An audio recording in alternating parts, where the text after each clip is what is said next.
Warning. Critique Revolve contains adult language and discussions. If you're easily offended, do not continue to listen. Motor Speedway. I know how they move the money. The only guy who knows anything about blowing up real bank vaults is Joe Bang. I am incarcerated. Yeah, we got a plan to get you out. Hello, everyone. We're changing things up this week on Critique Revolve. Instead of your regularly scheduled douchebags, it's Lauren Alexander hosting.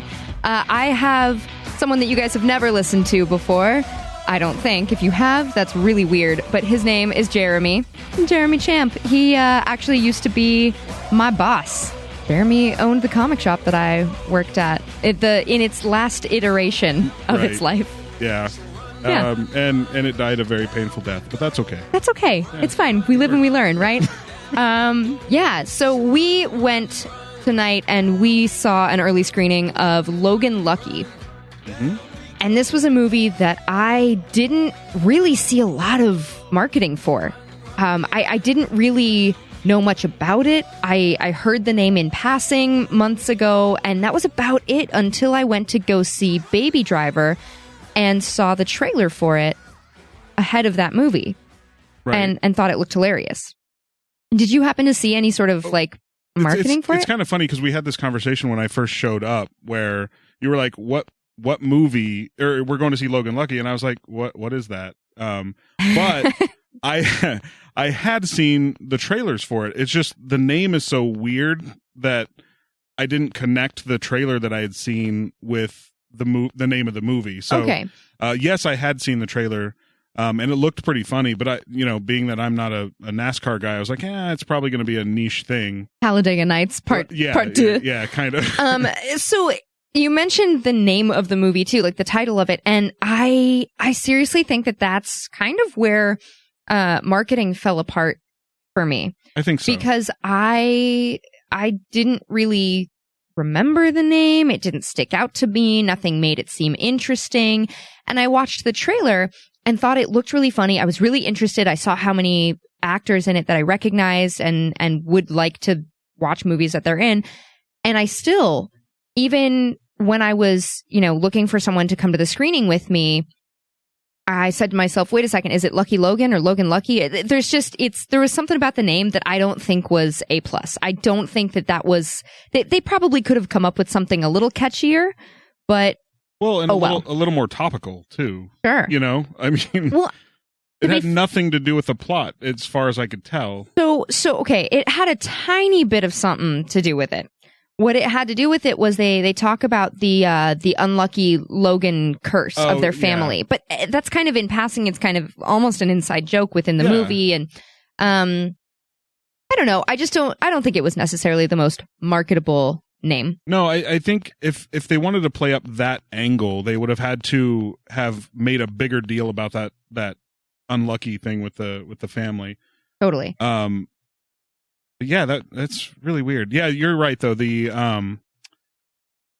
marketing team could have done a better job of trying to get a name that would stick and be memorable. I pushing the movie more. I think. Yeah. I don't know. Maybe I'm just not in tune with the right media channels or something. Yeah. Maybe I'm just not where they were pushing it. But I know that I am immediately interested if I see Channing Tatum, who I used to think years ago that he was kind of a hack. You know what I mean? He was just token hot dude that America wants to see in a cheesy movie. But since he's started doing these campy comedies, or even, this movie wasn't campy. It was really dry and I liked it a lot. But as soon as I see him in a movie, I'm like, okay, I'm on board. Tell me the plot. Yep. Yeah. Adam I was Driver. The same way. I was the same way with Channing, actually. Like we're buddies, Channing. My buddy Channing. Real casual. Real cash. But you're right. Back in the day, he just played these very superficial type of roles, I thought, And then I think his breakout thing was G.I. Joe. I can't remember what it was that made him likable to me. But I do remember that it was that where they infiltrated the school. What's the name of that one? They were cops, and they're brand new cops. 21 Jump Street. Yeah, 21 Jump Street. Totally, yeah, okay. 100%. Yeah, so that's where I was like, okay, this guy's making fun of himself. He can take a joke.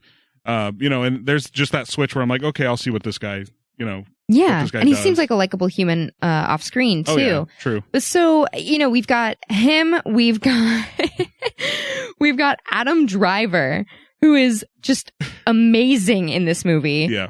Daniel Craig. So we've got Hilary Swank is in it. We've got $1 Million Baby. We've got James Bond. We've got Kylo Ren. We've got Magic Mike. We've got who else am I missing? We've got Seth MacFarlane is in it. Oh yeah, he played a funny role. The Winter Soldier is in it. Which one? Sebastian was he? Stan. He's the race car driver. Oh, he was. Yeah. Holy moly! I knew I recognized him. Yeah. Just no scruff, no nothing. I mean, totally clean shaven. Yeah. So this was this had a lot of familiar faces, and even some kind of B or C actors that you would recognize their face. Katie Holmes was in this, which I haven't seen her in anything in a while. Well, she was Scientology. So, I mean, this movie is it was put out by Bleecker Street, and I've not seen. I looked at their movies that they've put out, and I don't think I've watched a single one of them. So I don't recognize the studio, so I don't. I might have, but let's see. There are movies that they've put out: Trumbo, Denial, Captain Fantastic with Viggo Mortensen. I wanted to see that. Megan Levy, The Last Word, Anthropoid, Danny Collins, I'll See You in My Dreams, The Lost City of Z. I haven't watched any of these movies, so I kind of didn't know what to expect. And I didn't remember going into it that Steven Soderbergh was the director. Right, yeah. And so I kind of forgot how much of an Ocean's 11 vibe we were going to get from this. Right, yeah. That's the thing that really kind of took me for a loop with this particular movie was that you were, they're all rednecks and they're all talking with those southern accents and, just kind of being dumb kind of on purpose. And then there was that, just this whole switcheroo towards the middle of the movie. And it was very unexpected. Where things got serious. Yeah, well, it just got really real. I thought it was going to be over. I thought it was going to be a short movie. And then it just went on for a while. And yeah, it was really cool. So one of the things, I want to talk about a couple things in this movie. One of my favorite things in this movie, first of all, the humor was amazing. Mm-hmm. I thought it was going to be a little campier.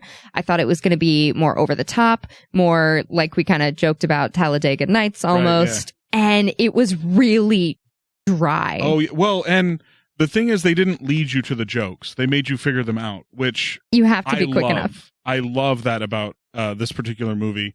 Most of them will just ram it home, and the joke, obviously.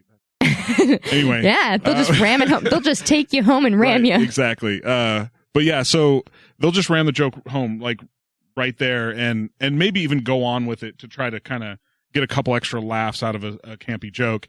And this movie, it just kind of like put it out there. And if you didn't get it, they just moved on. There was a point in the movie where one of like the redneck brother dudes, not the main pair of brothers, not the Logans, but the other ones. Right. These guys are talking and they're like bobbing for fake hearts hands. I think they were hands. I don't know. I thought they were hearts, but you could be right. You know what? I think they were all different body parts because it was an Easter like they were at an Easter like carnival thing, so I think it was the body of Christ, it might have been dismembered in a plastic bin with water, and all these like redneck dudes are bobbing for the body parts. There's some weird, amazing stuff in there, but so they're talking afterwards, and they're discussing whether they should go through with a heist, and oh well, we're living we're living with the Lord now. We got to do things, on the right side of the what he said was on the light side of the raw. And everyone just kind of paused for a moment, and Adam Driver kind of leaned in and looked at him funny for a second, and then they moved right along, didn't address it whatsoever. And like there were moments where you hear a lot of chuckles in the theater, and that was one where I didn't really hear a lot, but I was just dying. Yeah, there was another moment towards the end, and I can't remember the term, but it made me crack the hell up. I can't remember what it was because it was two words stuck together, and it was a longer word. Do you remember it? I can't remember what it was. Maybe it'll come to you later. Hopefully it will, because that was hilarious. Yeah, I don't know. There's a lot of little nuances there that like you may not catch if you're not paying attention. Well, just all the conversation about the guy's arm or hand. Yeah. That in particular was really interesting to me because they just kept that going through the whole movie, but they didn't address it directly, really. Sure, yeah. So one of the brothers, the one that Adam Driver is playing, he lost his hand, not his arm, because he has most of his arm, and they correct this a couple times. But his hand in the Middle East, because he was on a tour over there, and it's a recurring thing in the movie. It's just they handled humor in a way that I really like. It's really refreshing because I think you're right. I think a lot of American films currently in the modern day, they kind of hand feed you what you need. You're not expected to have much, I don't know, previous thought about what you're going into before you go into it.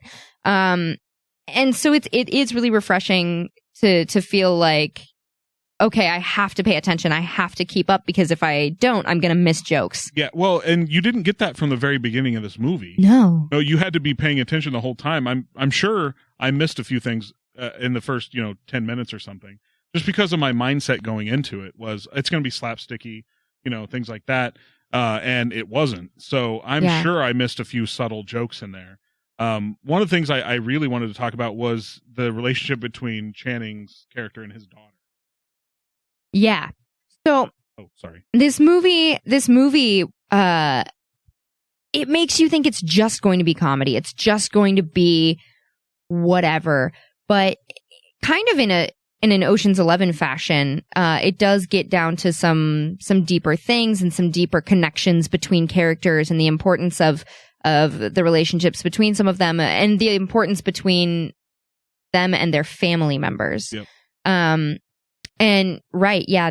So Jimmy Logan and Clyde Logan are the main two brothers. They have a sister named Melly Logan, and they all work together in this heist in this movie. So this movie is, if you don't know, we didn't even really talk about it. We just kind of jumped into what we think of the movie. But this movie is an Ocean's 11 style heist comedy. But instead of well-dressed, well-to-do, experienced heist masters, it's a bunch of rednecks in West Virginia robbing a NASCAR racetrack. Yeah, and it kind of turns that whole genre on its head a little bit, and shows that you don't have to have all the high tech stuff. You can do it low tech and still kind of make it work. And I thought that was awesome, because he was the whole premise, if you want to go over that, was he was Jimmy is a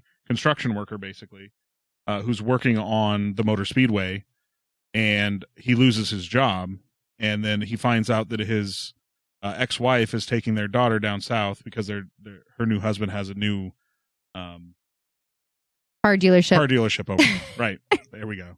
I'll come to it eventually. And so he That's wants what she to said? be, I don't know. yeah, I'm sorry. Go on. Don't get me started. You know how I am. By all means, this is not a family show. Okay. Have at it. I've been not cussing, so I know. Anyway. I noticed that. That's why I'm like, well, it's my first time on here. I'll ease people into it. This is a safe place. You can swear here. I'll use some lube this time. Okay. And next time, if there is going in dry. Time. Right. Yeah. So basically the whole motivation behind what he does is his daughter. And I thought that was really sweet. And their relationship, I don't want to give too much of it away because it's so precious to see. And I think precious is the right word. Just their relationship and towards the end, what she does for him, and very, very cool. So I thought it was very sweet. Yeah, it was, and that's not something that you expect when you're going into this heist comedy. You don't expect to go, oh man, that was really nice, and they do things. There's a particular moment of character for one or perhaps more of the members of the heist post heist. Right. When the story's kind of wrapping up, and there's a moment of like, oh man, yeah. You're good people. You didn't they're not, they don't want anything to do with violence towards people who don't deserve it. They do punch Seth MacFarlane's character a couple times and set his car on fire because let's be real. He deserved it. Yeah, he deserved it for sure. But yeah, there's some it's a well-rounded movie. There's a lot of good laughs with such great dry humor. There is some nice, heartfelt stuff. There was a moment where I didn't quite know what was going on towards the end of the movie, and not in a confused manner, just in a, okay, this development just happened and I'm not entirely sure which way they're going to go. They could go a couple ways. One of these few things is going to happen and I don't know which. Yeah. So it was nice when everything's following a track for the whole movie, and they even say, oh, shit happens. Okay, this is one of those shit happens moments. Cool. Right. So let's move on from it and be flexible and adjust our plans.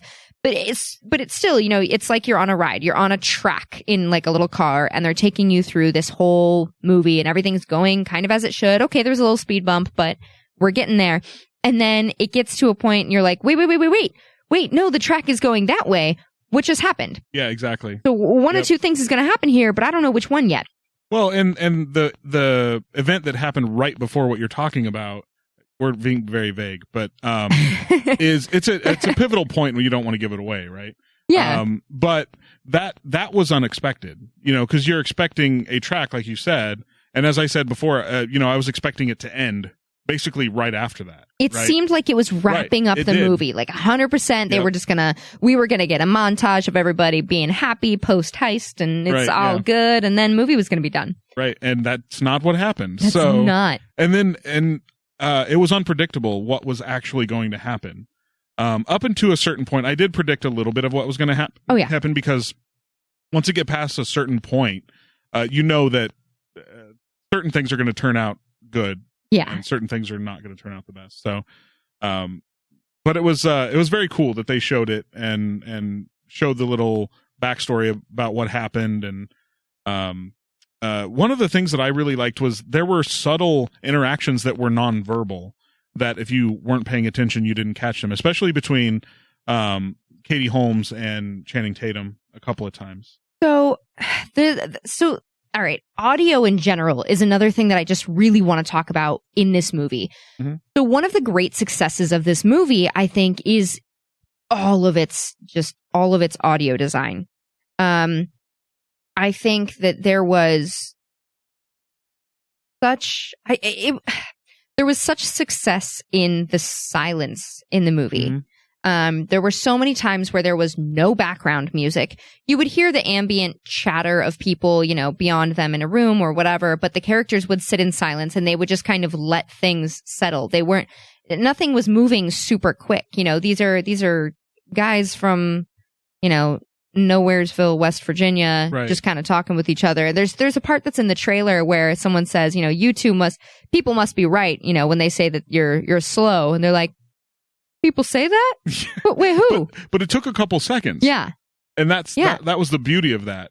And then there was background music in the movie, but it wasn't overused. I feel like a lot of movies, especially if they're actiony or, supposed to be like this high-paced heist thing, I feel like they overuse background music Yeah. throughout most of the movie, and it's just not necessary. You know, the everything that you get from the scenes in this movie is from the actors, Right. Yeah. or from the cinematography. You know, there's scenes where you see something coming into focus, closer to the camera, out of focus, back into focus, closer to the camera. There's some wonderful little subtle things there that I think are really successful. And I was in the same way that Baby Driver was amazingly successful with its use of background music at most all of the time during that movie. This did the opposite, and there wasn't as much there as there normally would be. Right. Well, and it worked. One of the things that came to mind was it was unpolished kind of by design. Yeah. You know what I mean? And I liked that about it because it was about rednecks. It's about, you know, people that make mistakes and try to pick themselves back up and things like that. And so there were a lot of things that were non-traditional with filmmaking, I think, you know, with the way they let things hang in the air for a few seconds longer than you would expect, not, you know, shoving the joke in your face and things like that. I was expecting like fart jokes and dick jokes, you know, like that was what I was expecting. And it was a lot more subtle and a lot more, dare I say it, highbrow than that, you know, and I thought it was great for that particular reason, at the very least. Yeah, So. I really liked it. It was kind of sneakily highbrow. Yeah. It was a sneaky highbrow situation, which I liked. It was really good. I went into this movie expecting to enjoy myself. I expected to laugh. I expected to have some good feely moments and enjoyable time, but I didn't expect to really like it. I didn't expect to laugh as often. Right. And another, like, you know, I didn't laugh hard every single time I laughed. Sometimes they were just little silent, like you almost choke because you almost missed something, and it was so subtle. And I think it's just that's awesome. You know, there doesn't always have to be a huge punchline. It doesn't always have to be theater disrupting laughter at every single joke that you make. Some of the jokes are so small, so little that it just puts a smile on your face, and then you know, nothing's interrupted and the story keeps flowing and the dialogue keeps moving on. Yeah. I agree 100% with that. I think it's been a while since I've seen a movie by Steven Soderbergh. I don't remember the last time that I saw a movie by him, but I imagine it was one of the Ocean's movies. He did Erin Brockovich way back in, 17 years ago, but I don't know what the last, can you remember off the top of your head the last Soderbergh movie that you saw was? Honestly, I think it was Ocean's 12. I don't think I've seen even Ocean's 13. He did all three of those, right? Yeah, he did all of them, 11, 12, and 13. Yeah. I know I saw 13, but I think that may have been the last one. I don't know. Because, he did Magic Mike, but admittedly, I've never seen Magic Mike. Okay, I did. I saw it in the theater, actually. I've heard it's funny. It is funny, yeah. But I haven't watched it. I never saw Behind the Candelabra, which was another one that he did. So yeah, I don't know. It's been a while. So I guess I did see Contagion, though. I did see that. I didn't see that, and that's a movie that's probably right up my alley too. Oh, he did The Informant too. I'm just on IMDb at this point. What did he do? Because I can't remember. All I'm trained to know from him at this point, really off the top of my head, is the Ocean's remakes. So, okay, cool. Well, it fell in line with that, but in a different way. It definitely feels similar. It feels like the redneck cousin to one of those movies. Definitely. Oh, yes, definitely. Well, one of the best moments I thought was when the guy they get out of prison was giving them a chemistry lesson. Yes. Oh my God. That made me crack the hell up. So good. They take what you think and stereotypes of, people that live in states that might have an accent that sounds a little something like this, and they turn that on its head a couple times. For instance, exactly what you were talking about. The Jimmy Bang is the guy that Jimmy Bang? I feel like that's his name, right? Something Bang. Something Bang. Joe Bang. Not Joe Jimmy Bang. Bang. Jimmy is one of the brothers. Yep. Joe Bang. They proposition him to help them break into where all the money is kept. It's not quite a vault. I mean, it is, but they're going in a different way. Right. And he creates, because once again, they're not using high-tech stuff. They're not rich. They don't have state-of-the-art things. That's why they're robbing this place. That's why they're doing this, is because they don't have money. And they get this guy, cause he has the expertise, and he asks them just for a plastic grocery bag and a couple of bleach pens. And he has a couple other ingredients that he brought with him, and he tosses it all in a bag and throws it in something. And they're like, oh, okay, you expect us to believe that's the bomb. And he said, don't call it a bomb. Don't call it this and that. And they're not convinced. So he launches into an unexpected chemistry lesson of, all right, well, it creates, two gases, and it's amazing. Yep. It is just completely straight faced. And he backs up and he goes, all right, so you believe me now? And they're just like, well, oh, okay. Oh, yeah. All right. Well, okay. Well, and Daniel Craig was great in that role. He's phenomenal. It was hilarious. I love Daniel Craig, though. I don't think he's wronged me in a movie yet that I've seen. I can't think of one off the top of my head, so I don't. Yeah. I mean, he's a great James Bond. Yeah. I don't know. But I've never seen him in something that I didn't enjoy. Nothing stands out to me as something being like, he didn't give a good performance in that. He's very intense usually. He's very intense. He was a softer intense in this movie. He was still intense, but it was a little bit softer. It was, it just, I could just gush about kind of everyone in this movie. It was really, really good. And there was so much going on, but it didn't feel rushed. It didn't feel cramped, full of things. The pacing of this movie was pretty great because it just kept on moving along and didn't wait for you to catch up. But at the same time, it managed to take its time on the important things like the humor in it and stuff like that, and the moments between characters. Yeah, I agree. It struck a really nice balance between that. Yeah, and it's weird because with a movie like this, in this, I guess, quote unquote genre of like the bank heists, which is kind of loosely in that, I guess it's not, I guess you kind of have to put it there. It's a heist comedy. But it totally is. Yeah. But you know what I mean? It's hard to compare it to those because it's completely different. But, for the most part, in that genre, you kind of get the weird, like, feeling of, oh my God, are they going to make it in time? Are they going to, you know what I mean? Like that whole, sense of, concern and urgency for them. Urgency is the word I was looking for there. Yeah, so the sense of urgency. And in this one, you don't really get that, except for like one or two minor little spots. I would agree. It didn't like twist me in my gut. I kind of had this feeling of like, no, they can do this. Right, yeah. I'm behind you guys. I believe in you. Yeah. You got this. Yeah. Yeah, totally. That's something that I actually just thought about.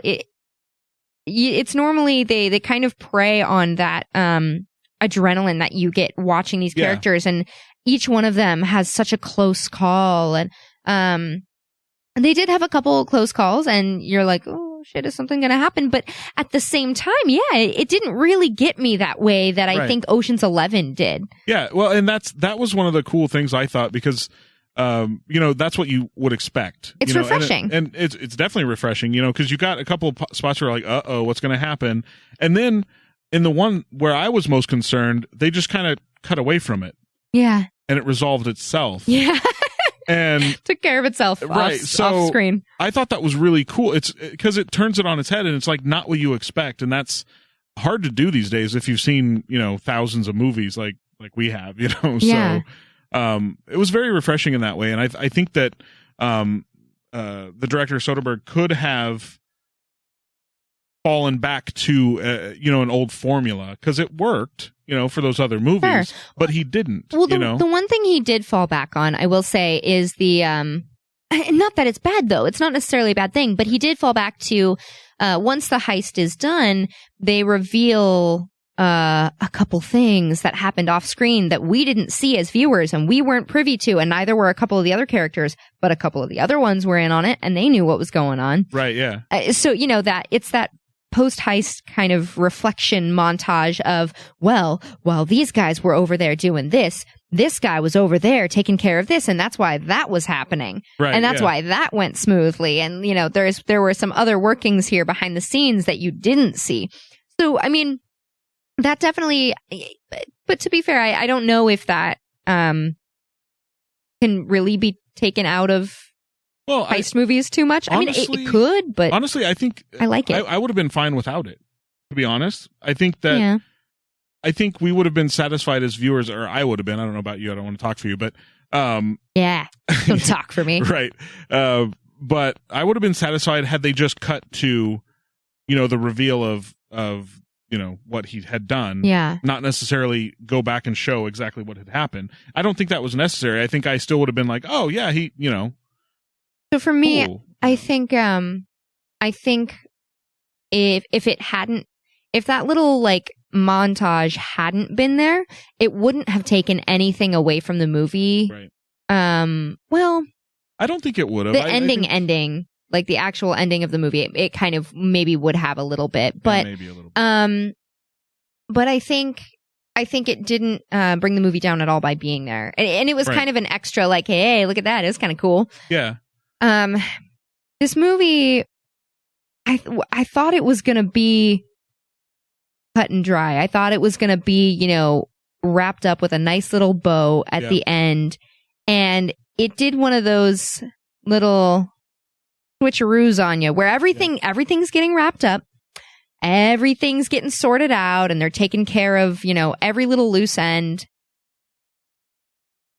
until they don't, and they're and not that the characters don't take care of a loose end, but Soderbergh, as a director, leaves a loose end right out on the table in front of you. Yep. Literally. Yeah. Out on the table in front of you. And you realize it was in the back of there's something, they leave something behind and they're meant to go back for it.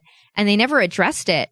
Other than, oh no, they did. Oh, they did. Okay. Yeah. Okay. So, I know what you're talking about. Yeah. So if you don't want to know, we've tried to be really spoiler free during this review because I found the movie so enjoyable that I don't want to spoil any plot points of it. I just want to generally talk about how enjoyable it was overall and, what pros and cons of the movie experience. Right. But right now, for just a minute, we're going to do a little spoilery thing here. So if you don't want to listen, just kind of poke through and I'll say when we're done, I guess. Right. So, so, all right. So, the fake arm of one of the brothers fake hands. You're right. Excuse me. The fake hand, was left behind and they said that they were going to go back for it and they did go back for it. I forgot about it for a second, but they did go back for it. Part of the reason for that montage you were talking about. Yeah. I forgot about that. Yeah. So see, and this is why we talk about stuff. Yeah. So they did go back for it and they put it in one of the bags of money. Later on, one of the investigators looking into this heist found it somehow and put it on a table, or they put it on a table. I don't know, but it seems like she placed it there. I think that was the assumption you were supposed to make. The way the camera panned from her over to that in the bar, I believe that the assumption should be made that she found it somehow and she got it there and she knows it's them. And so it leaves this open-ended. That's it for spoilers. I think that's all. So no more spoilers. You're good to go on that. I'll just say it again. No more spoilers from here on out. Man, like it's frustrating in kind of a satisfying way. Yeah. Because they leave you that, oh, wait, the story's not totally over. Right. So just, what does this mean? Is this going to be the new Ocean's trilogy or, are we going to get an Ocean's style sequel to it? Yeah, I think, back on the investigator, Hilary Swank was one of the investigators. $1 Million Baby. Yeah, and my favorite interactions was with her and the other FBI guy, and they were talking to the representative from the track. Yes. And about the insurance money and kind of like grilling him about how they figured out how much they owed, and it was funny because throughout the thing they're like, we don't know how much money's going to be there and stuff like that. And so he was like, well, we got the insurance money for that money that wasn't recovered. Yeah. I just gave another spoil. Anyway, if I didn't say that, they recover some of the money. It's fine. Right. So they recovered some really of the money, but if they hadn't, if they didn't know how much was missing or how much there was initially, how could they know how much to get from the insurance company? And so that little interaction I thought was a lot more subtly funny than and kind of like a stick it to you, like, little nuances. Yeah. And I thought that was funny, but yeah, they definitely did leave it open at the end. And I thought that was a nice little touch, a nice little cherry on top. I think just because, you leave the theater like, uh-oh, what's going to, right. And if they don't come out with another movie, you could just be like, do your own. Oh, darn, it was kind of open-ended. Yeah. Which is fine. But I wouldn't be mad about seeing those characters together again. I wouldn't either. And you know what, the funny thing, like we've had conversations about Kylo Ren and stuff before, and I think that Adam Driver did a great job as Kylo Ren. I didn't like the character, but in this, the weird thing is, in a role like this, you would think that the characters would just be like silly and they wouldn't have a chance to like show their acting ability. And I think that's completely wrong in this particular instance, because there was a lot of subtle things that Adam Driver did, and even, Channing and all those other people. Everybody in it did a lot of really good acting. I don't, who was the sister? The sister, you know what? Her name is Riley Keough, I think is how you would pronounce her last name. It's Keough, I believe, Keough. Oh. She is Lisa Marie Presley's daughter. Really? Yeah. So she is the eldest grandchild of Elvis and Priscilla Presley. Wow. Well, she's pretty. She is a babe. Right. She's super pretty, and she crushed it. Oh, yeah. She was also in Fury Road, by the way. I never saw that, and you're going to kill me because I... You've never seen Mad Max Fury Road? Not. No, I have not. Yeah. Why did I invite you here? I know, right? I'm terrible. Yeah, oh my God. Do me a favor and go home and watch that damn movie. Well, if I didn't have to work tomorrow. Okay, well, watch it tomorrow after work. I don't care, but do it, because that is a stunning movie, like cinematography wise, direction, all of the acting. That's another just wonderful movie. In Mad Max, she was one of the wives. She was capable. For everyone who has seen Fury Road, she is the redheaded wife that has kind of the pigtails and has the sort of romance with one of the war boys. Okay. Well, yeah. She was excellent in this movie, and I had never seen her before. Angelica cosplayed Capable. That one. Okay. Yeah. Okay. Yeah. So for listeners, Ryan Denton, one of the other hosts on our network on Supernatural and on DC on CW, and Angelica, who's also co-host of mine on DC on CW, at SDCC a couple years ago, we all had a little mini Mad Max Fury Road cosplay group, and Ryan was Max, and I was the Dag, the white-haired one, and Angelica was Capable. So, yes, there you go. There's your little lesson on that. Incidentally, my wife and I were talking about that movie just the other day, saying we hadn't seen it and we should. Oh, so. God, please do. It is so good. She's been in quite a lot of things. She was in Magic Mike as well. She was in The Runaways, The Good Doctor, Jack and Diane. Wait, The Runaways? Mm-hmm. Marie Curie is who she played. Marie Curie? Curie. Like R-R-Y? R-R-I-E. Okay, got it. Okay. I was thinking like, the scientist from back in the day. Anyway. No. But I mean, she's actually been in quite a few things. Yeah, I mean. That's weird, because I did not recognize her at all. You know what? I didn't either. And I would think that maybe I would recognize her because of Capable, but she looked so different in that movie that and it's been a while. It's been, 2 years since that movie came out. So I didn't recognize her at all. but I loved her character. She was another one that like dropped subtle insults and just they were laced with sugar. With the new husband. Oh yeah, that was great. She was dropping hints about how this guy didn't know how to drive a stick, and he was just like, I like stick. I'm a big fan of stick, and getting all defensive. That was great. Right, so overall, I mean, give me your overall opinion. Give me your rundown of this movie. My overall opinion on it is that I liked it. I think that the acting was far better than you would expect, I think, from something like this. I thought the plot line was just different enough to keep you on your toes a little bit. It started to come together at the end a little bit to where you could predict a little bit of what was going to happen, but and then it kind of threw that curveball right at the end. The jokes in it, again, like we talked about at the beginning, were very subtle. They may make you think about it. You don't you're not just spoon fed the joke. And if you're a little dumb, you might not get some of the jokes. This is true. You might not understand that they are jokes. Yeah, well, and that's the thing. And I think that a lot of the physical comedy in it was very subtle too. So there's a lot to it, and I enjoyed myself a lot more than I was expecting. And maybe that has something to do, but I really liked it a lot. I think if, we had to give it some sort of rating, I'd give it like 5 dips of chew. 4 Coors Lights out of 5. I don't know. I think the biggest failure of this, as we talked about right at the beginning, is the marketing. I think it's not marketed correctly. So just not enough.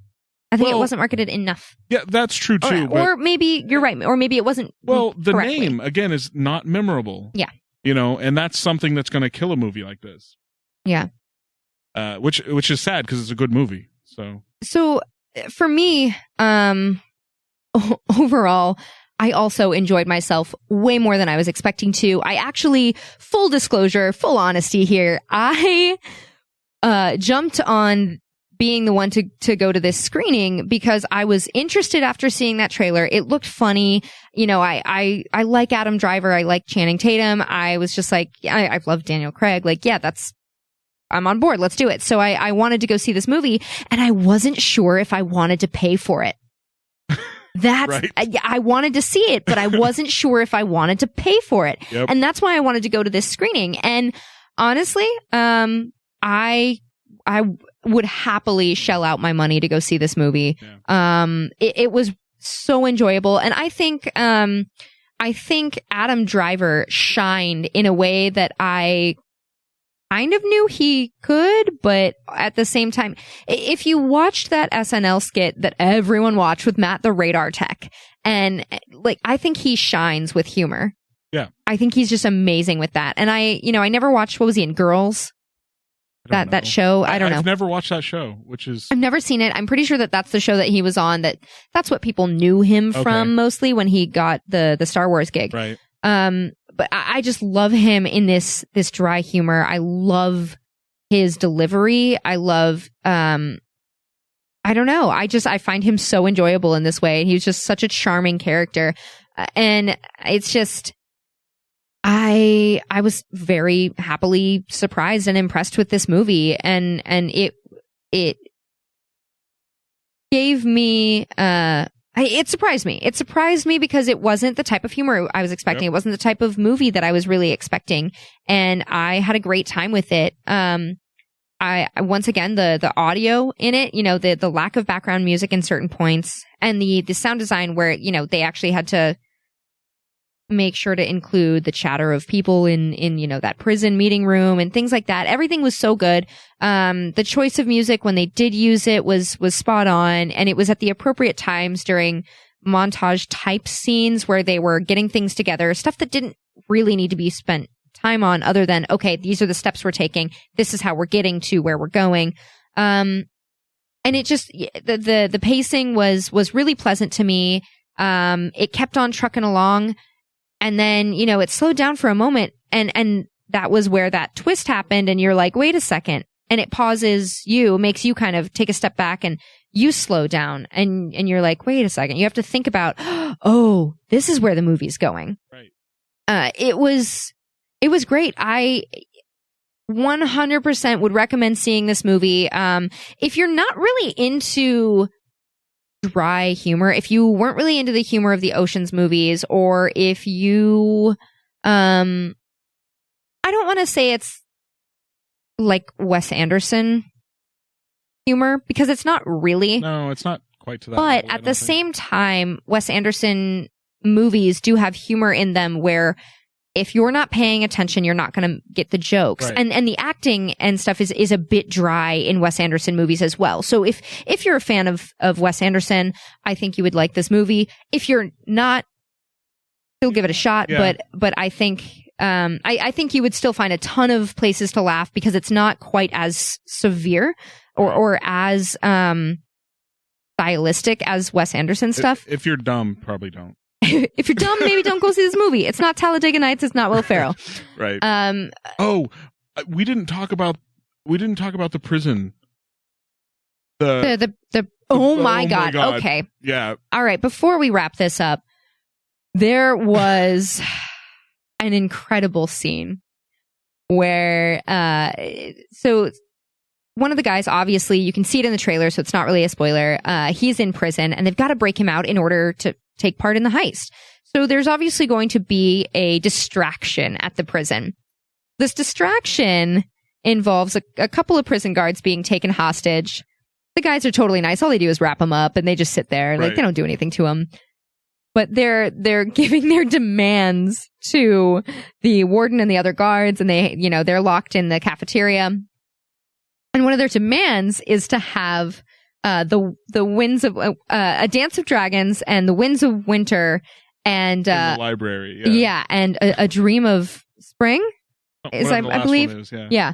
All of those books, if you're not familiar, they're all a part of the A Song of Ice and Fire series, more widely known as Game of Thrones by George R.R. Martin.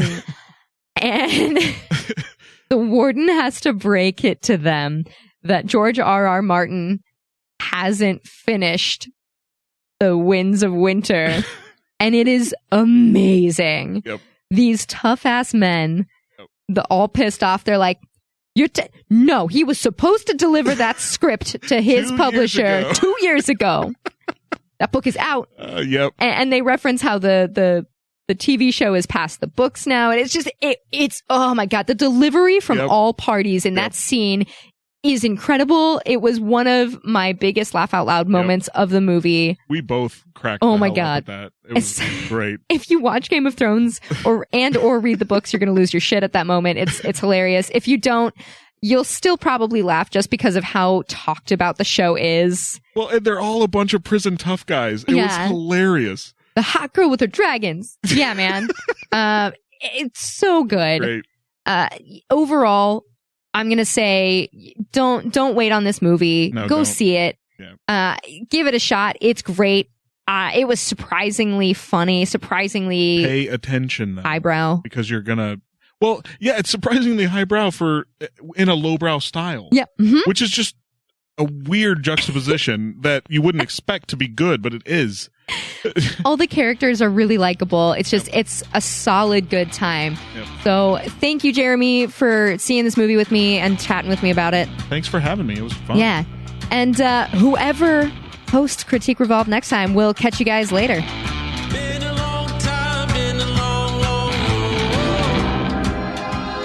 road. The Corova Milk Bar sold Milk Plus Velocet, or Centamesque, or Drencrum, which is what we were drinking. This would sharpen you up and make you ready for a bit of the old ultra-violence.